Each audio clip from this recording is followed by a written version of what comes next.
ہم کریں گے ہر مظلوم کی حمایت۔ السلام علیکم، میں ہوں حرین فاطمہ اور آپ دیکھ رہے ہیں حمایتی news HD channel.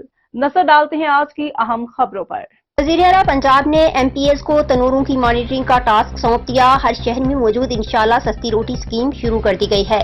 وزیراعلیٰ Punjab Maryam Nawaz Sharif نے MPs کو تنوروں کی مانیٹرنگ کا ٹاسک سونپ دیا۔ روٹی کے نرخ کی نگرانی کے لیے ڈسٹرکٹ مانیٹرنگ کمیٹیاں بھی متحرک ہو گئیں۔ وزیراعلیٰ مریم نواز شریف نے عوامی نمائندوں کو روٹی کی سرکاری نرخ پر فروخت یقینی بنانے کی ہدایت کر دی۔ انہوں نے کہا کہ صوبہ بھر میں روٹی 16 روپے اور نان 20 روپے سے زائد فروخت کی اجازت نہیں دی جائے گی۔ مریم نواز شریف نے کہا کہ روٹی کے سرکاری نرخ سے زائد بیچنے پر قانونی کارروائی کی جائے گی۔ عوامی نمائندے عوام کو ریلیف یقینی بنانے میں اپنا کردار ادا کریں۔